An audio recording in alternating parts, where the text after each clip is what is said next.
Let's talk about 5 things I never do as an interior designer and why you shouldn't either. Hi everyone, it's Liz. Welcome to Balance and Rhythm, where we talk about interior design and ways to make the most of our homes to create happiness, health, and well-being.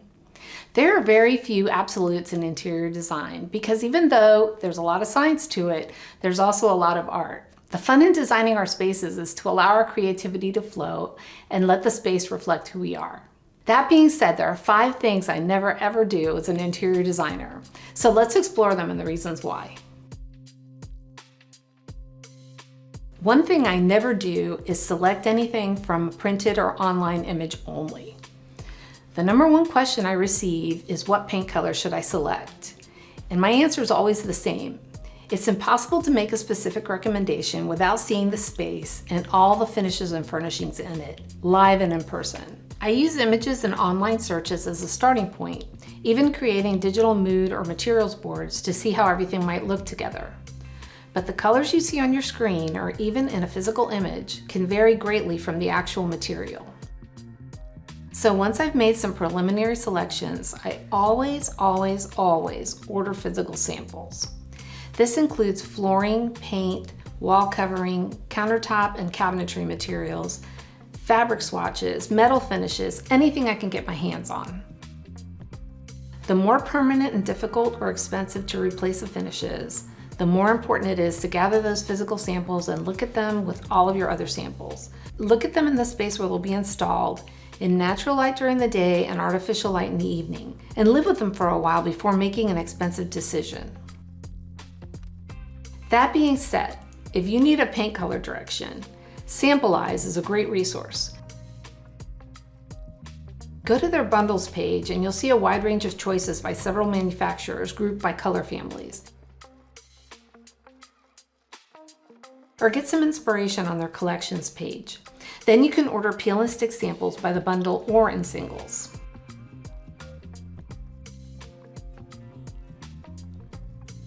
Another thing I don't do is recommend single source direct overhead lighting.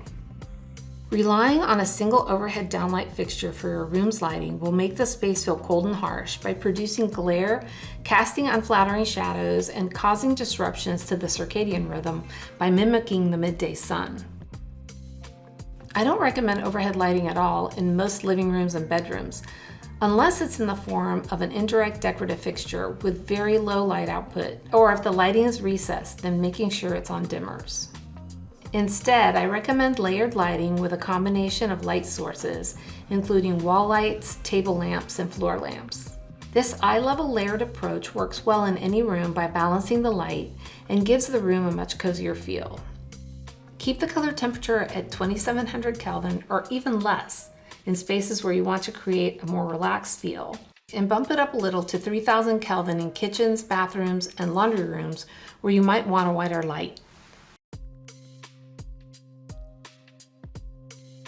I also don't recommend sheen on ceilings. Ceilings tend to be more reflective than walls due to the angle that we view them at, and the way the light is reflected off of them can create a distracting shine and some glare from light sources when they have even the slightest sheen. Sheen will also highlight texture and imperfections that you may prefer to disguise. On the other hand, flat paint won't reflect light, so the surface's texture and imperfections will be less noticeable, and it won't draw attention to itself and away from the walls and furnishings in the room. The one exception is that if there's a painted wood treatment on the ceiling, that I would consider matching it to the rest of the trim in the room.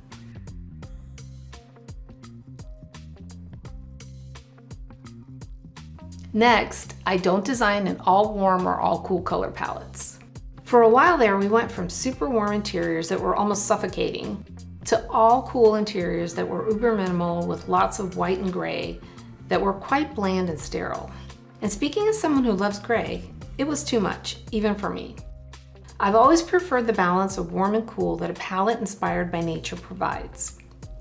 That's why the trend toward biophilia and the styles it spawned has been so widely embraced. It provides a balance of warm and cool, taking its cues from nature's timeless beauty. One thing to really look out for here is in selecting manufactured materials like quartz countertops and porcelain tile flooring. I love these materials because of their durability and ease of maintenance, but when looking for something that looks like wood or marble, it can be a challenge. I look for patterns that have the most natural marble veining or wood grain look and make sure that there's a balance of warm and cool tones for a really natural look.